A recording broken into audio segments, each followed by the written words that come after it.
हमारा टॉपिक है covalent bond, जिसको कहते हैं सहसंयोजक आबंध। सहसंयोजक आबंध। तो क्या है सहसंयोजक आबंध, देखते हैं। देखिए, the chemical bond which is formed, वह केमिकल बॉन्ड, वह रासायनिक आबंध व्हिच इज फॉर्म्ड, जो बनता है बाय म्यूचुअल शेयरिंग, परस्पर साझेदारी से। किसके? ऑफ इलेक्ट्रॉन्स, इलेक्ट्रॉनों के परस्पर साझेदारी से जो केमिकल बॉन्ड बनता है, किसके बीच? तो बिटवीन टू एटम्स, दो परमाणुओं के बीच। टू कंप्लीट, पूरा करने के लिए। क्या? देयर ऑक्टेट्स और डुप्लेट्स, उसका अष्टक या द्विक को पूरा करने के लिए। Is called covalent bond. तो देखिए कि वह रासायनिक आबंध व्हिच इज फॉर्म्ड, जो बनता है, व्हिच इज फॉर्म्ड, जो बनता है। कैसे? तो बाय म्यूचुअल शेयरिंग, परस्पर साझेदारी द्वारा। परस्पर साझेदारी द्वारा। किसके परस्पर साझेदारी द्वारा? ऑफ इलेक्ट्रॉन्स, इलेक्ट्रॉनों के परस्पर साझेदारी द्वारा बनता है। बिटवीन टू एटम्स, दो परमाणुओं के बीच। दो परमाणुओं के बीच। तो दो परमाणुओं के बीच इलेक्ट्रॉनों के परस्पर साझेदारी द्वारा जो रासायनिक आबंध बनता है, ठीक है ना। आखिर ये साझेदारी होती है क्या करने के लिए? पूर्ण करने के लिए। टू कंप्लीट, पूर्ण करने के लिए। किस चीज़ को? तो देयर ऑक्टेट्स और डुप्लेट्स, अष्टक या द्विक को। अष्टक या द्विक, हाइड्रोजन के केस में डुप्लेट पूरा होता है, को पूर्ण करने के लिए। इज कॉल्ड, यानी कि यही केमिकल बॉन्ड इज कॉल्ड कहलाती है क्या? कोवैलेंट बॉन्ड कहलाती है। अब है कोवैलेंसी। तो सबसे पहली बात हम यहाँ पर एक एग्जांपल देख लेते हैं, उसके बाद से कोवैलेंसी को समझेंगे। Formation of H2। अगर हम हाइड्रोजन की बात करते हैं, इसका एटॉमिक नंबर 1 है, इसलिए इसका इलेक्ट्रॉनिक कॉन्फ़िगरेशन 1। तो वैलेंस इलेक्ट्रॉन कितना हो जाएगा? 1। एक ही इलेक्ट्रॉन है तो वही वैलेंस इलेक्ट्रॉन। तो हाइड्रोजन है। अगर इसका लेविस डॉट स्ट्रक्चर हम ऐसे देखें, तो अब देखिए, हाइड्रोजन के पास अपना एक इलेक्ट्रॉन है, लेकिन यहाँ पर H2 का फॉर्मेशन करना है, तो इस हाइड्रोजन के पास भी एक इलेक्ट्रॉन है। ये दोनों अगर म्यूचुअल शेयरिंग करते हैं, परस्पर साझेदारी, एक इस इलेक्ट्रॉन का जो है ना अपने बीच में साझेदारी करते हैं, तो यह हीलियम जैसा इलेक्ट्रॉनिक कॉन्फ़िगरेशन को प्राप्त कर सकता है। तो जैसे देखिए, इस हाइड्रोजन की बात करें तो यह क्या करता है? तो एक इलेक्ट्रॉन अपना एक इसके इलेक्ट्रॉन के साथ साझेदारी कर लिया, तो इसके पास क्या हो जाएगा? तो इसके पास हो गया 2 इलेक्ट्रॉन, यानी डुप्लेट। सेम इसी तरह से इस हाइड्रोजन के लिए भी मैं देखूं तो यहाँ पर क्या हो गया? तो डुप्लेट पूरा हो गया, यानी कि इस दोनों हाइड्रोजन के बीच में 1 पेयर इलेक्ट्रॉन की साझेदारी हुई है। तो जिसको हम क्या कहते हैं? कि सिंगल बॉन्ड का फॉर्मेशन। 1 पेयर इलेक्ट्रॉन की साझेदारी से सिंगल बॉन्ड का फॉर्मेशन। इसमें ये इलेक्ट्रॉन क्या हो गया? शेयरिंग किया है, यानी इस हाइड्रोजन का भी एक इलेक्ट्रॉन है, इस हाइड्रोजन का भी एक इलेक्ट्रॉन है। ये इसी को कहते हैं म्यूचुअल शेयरिंग। इसने इसको दिया है तो इसने भी इसको दिया है शेयरिंग के लिए, इसलिए इसको कहते हैं म्यूचुअल शेयरिंग। तो यही है हमारा क्या? Shared pair of electron. तो अब देखते हैं यहाँ पर कोवैलेंसी। तो देखिए क्या है? The number of electrons contributed by each atom is known as covalency. प्रत्येक एटम के द्वारा जो इलेक्ट्रॉन कंट्रीब्यूट किया जाता है, साझेदारी किया जाता है, तो उसी को क्या कहते हैं? कोवैलेंसी। जैसे इसमें हाइड्रोजन एक इलेक्ट्रॉन को कंट्रीब्यूट किया है, यह भी हाइड्रोजन एक इलेक्ट्रॉन को, तो यही इसकी कोवैलेंसी हुई। तो कोवैलेंसी यहाँ पर कितना हो जाएगा? 1 प्रत्येक एटम का। देखिए लिखा हुआ था द नंबर ऑफ इलेक्ट्रॉन्स, इलेक्ट्रॉनों की संख्या, कंट्रीब्यूटेड, जो साझा किया जाता है। कंट्रीब्यूटेड का मतलब क्या? जो साझा किया जाता है, चाहे जो दिया जाता है, योगदान दिया जाता है। बाय ईच एटम, प्रत्येक परमाणु द्वारा, प्रत्येक परमाणु द्वारा इलेक्ट्रॉनों की संख्या जो साझा किया जाता है, इज नोन, जाना जाता है, एज कोवैलेंसी, कोवैलेंसी के रूप में। तो देख सकते हैं। अब है फॉर्मेशन ऑफ Cl2। अब इसका देख लें तो क्लोरीन का 17 होता है एटॉमिक नंबर, इसलिए नंबर ऑफ इलेक्ट्रॉन भी 17। तो इसका इलेक्ट्रॉनिक कॉन्फ़िगरेशन क्या हो जाएगा? 2,8,7, जिसमें वैलेंस इलेक्ट्रॉन यही है, आउटरमोस्ट ऑर्बिट की इलेक्ट्रॉन है। अब इसको क्या करते हैं? तो इस 7 इलेक्ट्रॉन, ये वैलेंस इलेक्ट्रॉन को हम क्या करते हैं? यहाँ पर रिपोर्ट करते हैं। तो देखिए, तो 2, 2, 4, 2, 6, 1, 7। इसी तरह से इधर के क्लोरीन का भी 1, 2, 3, 2, 5, 2, 7 होगा। देखिए अब इसके पास 7 इलेक्ट्रॉन है अपना, लेकिन एक इलेक्ट्रॉन का म्यूचुअल शेयरिंग हो जाए, एक इलेक्ट्रॉन का म्यूचुअल शेयरिंग हो जाए, तो इसके पास भी क्या हो जाएगा? 8 इलेक्ट्रॉन हो जाएगा। क्या हो जाएगा? इसके पास 8 इलेक्ट्रॉन हो जाएगा। तो देखिए, तो ये 2, 8, 7 है अभी इसके पास भी कितना 287 है, यानी वैलेंस इलेक्ट्रॉन कितना 7 का। यह भी इसके पास 7 इलेक्ट्रॉन अपना है, इसके एक इलेक्ट्रॉन के साथ साझेदारी कर ले तो देखिए कि यह क्या बन बैठेगा, ठीक है ना। अब इसके पास भी 8 इलेक्ट्रॉन हो गया, यानी कि ऑक्टेट रूल को फॉलो कर लिया। ऑक्टेट रूल को हम फॉलो क्यों करते हैं, स्टेबिलिटी गेन करने के लिए। कि इस तरह से इस क्लोरीन और इस क्लोरीन के बीच में एक पेयर इलेक्ट्रॉन की साझेदारी हुई है, म्यूचुअल शेयरिंग, एक पेयर इलेक्ट्रॉन की म्यूचुअल शेयरिंग हुई है। और 3 पेयर इलेक्ट्रॉन प्रत्येक एटम के पास क्या है, अनशेयर्ड है, जो साझेदारी में भाग नहीं लिया है, ये है, ठीक है। तो इसको हम क्या कहते हैं, जो साझेदारी में भाग लिया इसको शेयर्ड पेयर ऑफ इलेक्ट्रॉन, और जो इलेक्ट्रॉन साझेदारी में भाग नहीं लिया, जैसे कि ये सब इलेक्ट्रॉन 3 जोड़ा इलेक्ट्रॉन साझेदारी में भाग नहीं लिया, यहाँ पर भी 3 जोड़ा इलेक्ट्रॉन साझेदारी में भाग नहीं लिया, इसको कहते हैं हम लोग लोन पेयर ऑफ इलेक्ट्रॉन। तो यहाँ से हम समझ गए, कोवैलेंसी भी समझ गए। तो प्रत्येक एटम जितना इलेक्ट्रॉन कंट्रीब्यूट करता है क्या करने के लिए, बॉन्ड, कोवैलेंट बॉन्ड को बनाने के लिए, उसी को कहते हैं कोवैलेंसी। क्लोरीन का भी कोवैलेंसी कितना हो जाएगा 1, हाइड्रोजन की भी कोवैलेंसी कितना हो जाएगा 1 हो जाएगा। अब है बॉन्डेड पेयर ऑफ इलेक्ट्रॉन्स, जिसको हम शॉर्ट में लिखते हैं BP of electrons.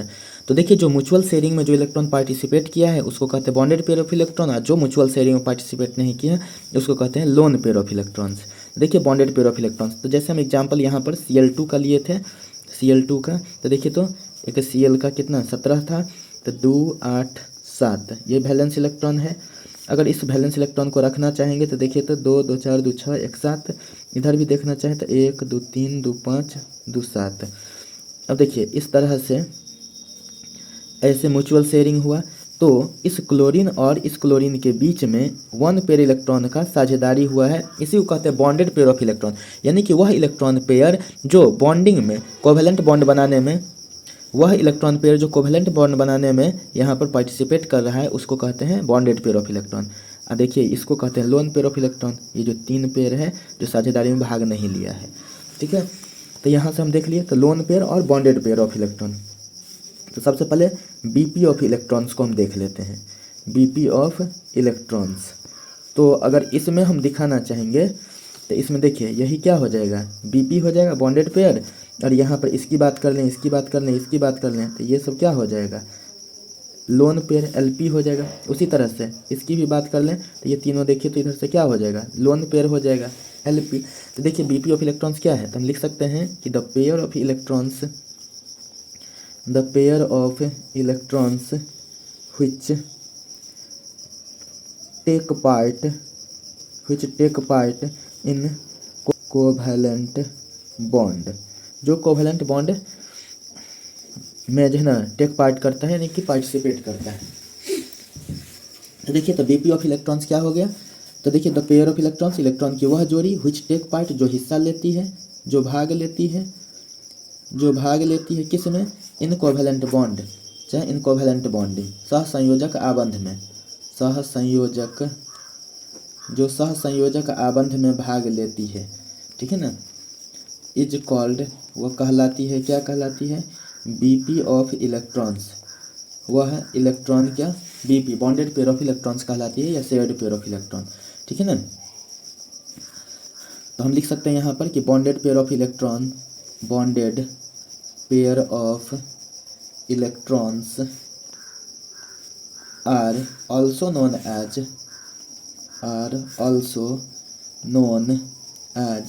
shared pair of electrons, shared pair of electrons, यानी बॉन्डेड पेयर ऑफ इलेक्ट्रॉन्स को हम शेयर्ड पेयर ऑफ इलेक्ट्रॉन्स भी कहते हैं, बॉन्डेड पेयर ऑफ इलेक्ट्रॉन्स को शेयर्ड पेयर ऑफ इलेक्ट्रॉन्स भी कहते हैं हम लोग। अब है लोन पेयर ऑफ इलेक्ट्रॉन्स, देखिए यहाँ पर हमने बताया loan pair of electrons, lone pair जिसको हम शॉर्ट में लिखते हैं एलपी ऑफ इलेक्ट्रॉन्स, जिसको हम इलेक्ट्रॉनों की निर्जन जोड़ी, हिंदी में क्या कहते हैं इलेक्ट्रॉनों की निर्जन जोड़ी, इलेक्ट्रॉनों की निर्जन जोड़ी। तो लोन पेयर ऑफ इलेक्ट्रॉन क्या है, तो देखिए the pair do not take part, देखिए यहाँ से the pair of electrons, the pair of electrons which, जो do not take part in covalent bonding, जो कोवैलेंट बॉन्डिंग में हिस्सा नहीं लेती है, is called lone pair of electrons, lone pair of electrons, वह क्या कहलाती है? Lone pair of electrons. देखिए the pair of electrons which मतलब जो, यानी इसको क्या लिखेंगे? इलेक्ट्रॉन की वह जोड़ी, इलेक्ट्रॉनों की वह जोड़ी जो डू नॉट टेक पार्ट, जो हिस्सा नहीं लेती, चाहे जो भाग नहीं लेती है, जो भाग नहीं लेती है किस में? इन कोवैलेंट बॉन्डिंग, सहसंयोजक आबंध में, सहसंयोजक आबंध में, जो सहसंयोजक आबंध में भाग नहीं लेती is called lone pair of electrons. वह लोन पेयर। अब है पोलर कोवैलेंट बॉन्ड। तो देखिए ध्रुवीय सहसंयोजक आबंध क्या होता है? तो इन अ कोवैलेंट बॉन्ड, एक कोवैलेंट बॉन्ड में, ठीक है ना, चाहे हम लिख सकते हैं कि in a covalent bonded compound, यूं कहें तो कोवैलेंट कंपाउंड, यानी जिसमें कोवैलेंट बॉन्ड बनेगा, ठीक है ना।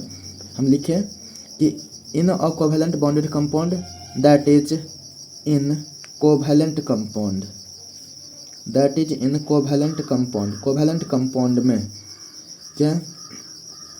Due to electronegativity difference, due to electronegativity difference, विद्युत ऋणात्मकता में अंतर के कारण, the shared pair of electrons, the shared pair, जिसको हम बॉन्डेड पेयर भी कहते हैं, bonded pair of electrons, electrons get shifted towards electronegative, ऐसे लिखते हैं, more electronegative atom, more electronegative atom के टुवर्ड्स शिफ्ट कर जाते हैं। तो देखिए इन कोवैलेंट बॉन्डेड कंपाउंड चाहे कोवैलेंट कंपाउंड में, तो हम लिख सकते हैं यहाँ पर सहसंयोजक यौगिक में, सहसंयोजक यौगिक में क्या? ड्यू टू इलेक्ट्रोनेगेटिविटी डिफरेंस, विद्युत ऋणात्मकता अंतर के कारण, विद्युत ऋणात्मकता में अंतर के कारण, द शेयर्ड पेयर या बॉन्डेड पेयर ऑफ इलेक्ट्रॉन्स, साझेदारी में भाग लिए हुए इलेक्ट्रॉन्स, साझेदारी में भाग लिए हुए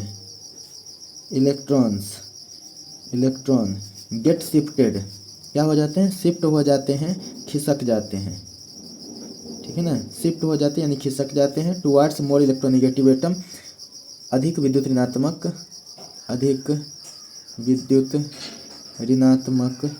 परमाणु की तरफ, अधिक विद्युत ऋणात्मक परमाणु की ओर खिसक जाते हैं। इन दिस केस, इस स्थिति में, the covalent bond is known as, covalent bond is known as polar covalent bond, उसको कहते हैं हम लोग क्या? पोलर कोवैलेंट बॉन्ड कहते हैं। इस स्थिति में, इन दिस केस, इस स्थिति में the covalent bond is known as polar covalent bond. Example के तौर पर हम देखें इसका, एग्जाम्पल के तौर पर देखें तो HCl का, HCl की बात करते हैं, इसमें हाइड्रोजन की बात करें, इसका एटॉमिक नंबर कितना? 1, तो इसलिए नंबर ऑफ इलेक्ट्रॉन्स 1। और क्लोरीन की बात करें तो इसका एटॉमिक नंबर 17 है, तो 287 इसका इलेक्ट्रॉनिक कन्फिग्रेशन हो जाएगा। अगर H में देखें तो एक ही इलेक्ट्रॉन है जो वैलेंस इलेक्ट्रॉन का काम करेगा, इसमें 7 है वैलेंस इलेक्ट्रॉन, तो Cl के लिए हम यहाँ पर रखेंगे 7 इलेक्ट्रॉन, इसके चारों तरफ रख दिए। अब म्यूचुअल शेयरिंग हो रहा है, देखिए तो ये म्यूचुअल शेयरिंग है, तो हाइड्रोजन का डुप्लेट पूरा हो गया और क्लोरीन का ऑक्टेट पूरा हो गया, क्योंकि देखिए ना 2 2 4 2 6 2 8 इसका पूरा हो गया, तो इसलिए क्या हो जाएगा? ये ऑक्टेट फुलफिल किया। लेकिन हाइड्रोजन जो है ना, एक और एक 2 इलेक्ट्रॉन को फुलफिल किया, इसलिए क्या कहते हैं? डुप्लेट फुलफिल किया। यह हीलियम जैसा कन्फिग्रेशन को प्राप्त किया, और यह किसके जैसा? आर्गन जैसा, क्योंकि 2 8 अपने पास है, 7 भी अपने पास था, एक के साथ यह म्यूचुअल शेयरिंग किया, तो 2 8 8 हो गया, तो यह आर्गन जैसा हो गया, ठीक है। तो अब देखते हैं कि यहाँ पर क्या हुआ कि अब इसकी इलेक्ट्रोनेगेटिविटी की बात करते हैं। तो हाइड्रोजन की इलेक्ट्रोनेगेटिविटी जो होती है वो 2.1 होती है, और क्लोरीन की लगभग कितना? 3.0। तो दोनों के बीच ये क्या हो गया? मोर इलेक्ट्रोनेगेटिव, यह मोर इलेक्ट्रोनेगेटिव हो गया क्लोरीन, मोर इलेक्ट्रोनेगेटिव, और ये क्या हो जाएगा? लेस इलेक्ट्रोनेगेटिव हो गया। तो मोर इलेक्ट्रोनेगेटिव और लेस इलेक्ट्रोनेगेटिव। अभी क्या लिखे हैं कि ये जो शेयर्ड पेयर ऑफ इलेक्ट्रॉन है, ये जो शेयर्ड पेयर ऑफ इलेक्ट्रॉन है किधर की तरफ शिफ्ट कर जाते हैं? तो ये शिफ्ट कर जाते हैं क्लोरीन की ओर, क्लोरीन की ओर शिफ्ट कर जाते हैं। जो देखिए एक यहाँ था एक यहाँ था, ये शिफ्ट कर गया किधर? क्लोरीन की तरफ। तो गया किधर की तरफ? क्लोरीन की तरफ गया, तो जिसके चलते इस पर पार्शियल निगेटिव आ गया, क्योंकि हाइड्रोजन को कैसा महसूस हो रहा है कि इलेक्ट्रॉन को, जन इलेक्ट्रॉन का लॉस महसूस हो रहा है, इसलिए इस पर पार्शियल पॉजिटिव जिसको डेल्टा पॉजिटिव से दिखाते हैं, इसको पार्शियल निगेटिव से जिसको डेल्टा निगेटिव से। यानी इलेक्ट्रोनिगेटिविटी डिफरेंस के कारण से ये shared pair of electron chlorine की तरफ शिफ्ट हो गया, खिसक गया है, आकर्षित हो गया है। इसके चलते यहाँ पर क्या हो गया, तो ये पोलरिटी डेवलप किया है। और इस टाइम ये जो कोवेलेंट बॉन्ड है इसको क्या कहते हैं, polar covalent bond. Polar covalent bond, क्योंकि यहाँ पर प्लस और माइनस के चलते पोल का फॉर्मेशन हो गया, तो इसलिए ये कंपाउंड पोलर कंपाउंड कहलाया। क्योंकि इसमें कोवेलेंट बॉन्ड है, म्यूचुअल शेयरिंग ऑफ इलेक्ट्रॉन से बना है, इसलिए इसको क्या कहते हैं, पोलर कोवेलेंट बॉन्ड। और इसी पोलरिटी के कारण से इसमें क्या होता है, तो आयनिक कैरेक्टर भी डेवलप होता है। तो हम यहाँ पर एक चीज़ हम लिख सकते हैं यहाँ पर कि due to polar covalent bond some ionic character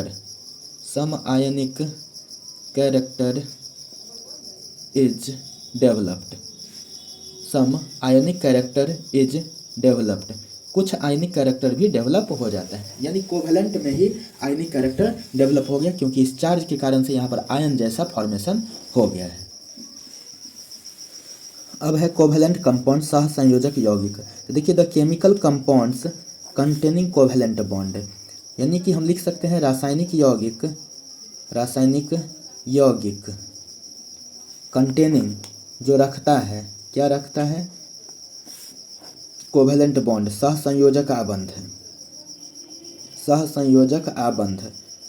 जो सहसंयोजक आबंध रखता है, आर कॉल्ड कोवेलेंट कंपाउंड्स, वह कोवेलेंट कंपाउंड कहलाता है। एग्जाम्पल के तौर पर हम O2 को अगर देखते हैं तो ऑक्सीजन का कितना होता है, 8 होता है एटॉमिक नंबर, तो इसलिए नंबर ऑफ इलेक्ट्रॉन्स भी 8, तो इसका इलेक्ट्रॉनिक कॉन्फ़िगरेशन क्या हो जाएगा, 2,6। तो वैलेंस इलेक्ट्रॉन कितना हो गया, 6 हो गया। तो ऑक्सीजन को हम यहाँ पर रखें, दूसरा को यहाँ पर रखें, 6 है। इसको अष्टक पूरा करने के लिए, ऑक्टेट पूरा करने के लिए कितना इलेक्ट्रॉन का जरूरत पड़ेगा, 2 का। तो देखिए, इस 2 को म्यूचुअल शेयरिंग से हम पूर्ति कराएंगे। तो देखिए, तो 2 2 4 2 6 हो गया। इधर इसका भी देखिए, तो 2 2 4 2 6 दोनों ऑक्सीजन का हो गया। अब म्यूचुअल शेयरिंग की बात कराते हैं, तो देखिए, तो 2 2 4 2 6 2 8 हो गया। यह भी म्यूचुअल शेयरिंग करेगा, परस्पर साझेदारी करेगा, तो इसके पास भी देखिए 2 2 4 2 6 2 8 हो गया। तो यहाँ पर क्या हो गया, दोनों ऑक्सीजन के बीच क्या हुआ, 2 पेयर इलेक्ट्रॉन की साझेदारी हुई है। तो 2 पेयर इलेक्ट्रॉन की साझेदारी हुई है, तो इसलिए डबल बॉन्ड का फॉर्मेशन होगा। इसलिए क्या हो गया, डबल बॉन्ड का फॉर्मेशन। ठीक है, तो ऑक्सीजन के पास अगर हम देखते हैं O2 में, तो इसके पास क्या है, 2 बॉन्डेड पेयर है, और प्रत्येक ऑक्सीजन के पास क्या है, 2 लोन पेयर ऑफ इलेक्ट्रॉन्स है। तो यहाँ पर देखिए, O2 में भी क्या हो गया, कोवेलेंट बॉन्ड बना, तो इसलिए ये कोवेलेंट कंपाउंड हो गया। N2 की बात करते हैं तो नाइट्रोजन का देखिए तो 7 होता है एटॉमिक नंबर, तो इसलिए नंबर ऑफ इलेक्ट्रॉन्स भी कितना, 7 हो जाएगा। तो इसका इलेक्ट्रॉनिक कॉन्फ़िगरेशन क्या हो जाएगा, 2,5। तो वैलेंस इलेक्ट्रॉन कितना, 5। तो इसको 8 पुराने के लिए, यानी इसको ऑक्टेट रूल को फॉलो कराने के लिए कितना, 8 इलेक्ट्रॉन की ज़रूरत है। ठीक है ना, तो इसके पास है अपना कितना, 5, तो 3 और की ज़रूरत पड़ेगी। तो आप ऐसे कर लेंगे, 1 2 3 2 5 हो गया। इसके साथ भी ऐसे 1 2 3 2 5 5 इलेक्ट्रॉन हो गया दोनों के पास। अब म्यूचुअल शेयरिंग कराते हैं, तो देखिए तो कितना हो गया, 2 3 5 3 8। इधर से भी देखिए तो ये क्या हो गया, 3 3 6 2 8, दोनों ऑक्टेट फुलफिल किया। लेकिन दोनों के बीच में कितना, 3 जोड़ा इलेक्ट्रॉन की साझेदारी हुई है, तो इसलिए ट्रिपल बॉन्ड का फॉर्मेशन हो जाएगा। तो ट्रिपल बॉन्ड का फॉर्मेशन हो गया।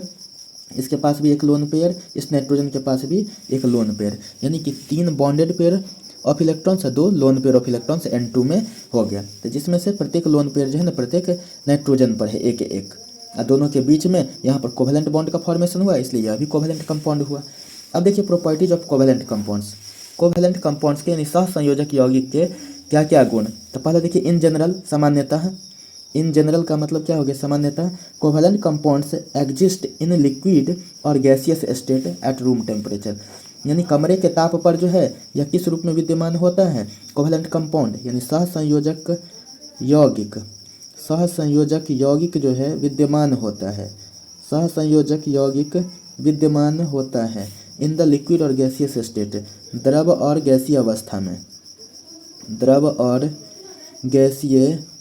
में, एट रूम टेम्परेचर, कमरे के ताप पर, यानी कमरे के ताप पर सामान्यतः सहसंयोजक यौगिक जो होता है वो क्या होता है, किस रूप में विद्यमान होता है, द्रव और गैसीय अवस्था में। अब है covalent compounds have low melting and boiling points. सहसंयोजक यौगिक का यह जो है मेल्टिंग पॉइंट और बॉइलिंग पॉइंट गलनांक और क्वथनांक क्या होता है, लो होता है, निम्न होता है। यानी हम लिख सकते हैं गलनांक, जिसको हम द्रवनांक भी कहते हैं, और बॉइलिंग पॉइंट को कहते हैं क्वथनांक। क्वथनांक क्या होता है, गलनांक और क्वथनांक निम्न होता है, कम होता है, निम्न होता है। अब है covalent compounds are generally poor conductors of electricity.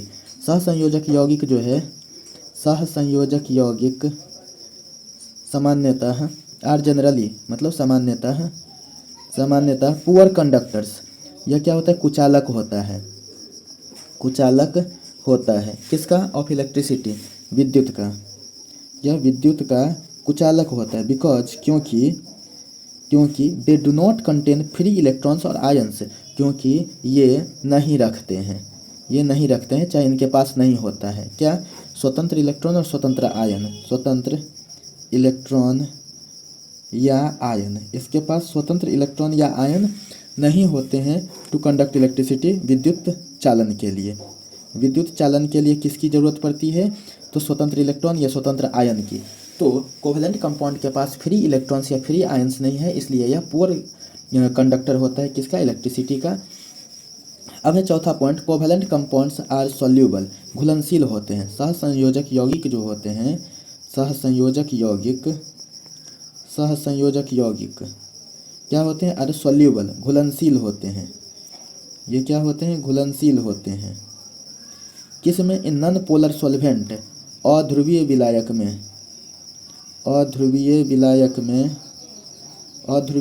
में क्या होते हैं, घुलनशील होते हैं, लाइक बेंजीन, जैसे कि बेंजीन। बट लेकिन यूजुअली इनसॉल्युबल इन वाटर, लेकिन यह जल में प्रायः अघुलनशील होते हैं। यूजुअली मतलब प्रायः, जल में प्रायः अघुलनशील होते हैं, अघुलनशील होते हैं।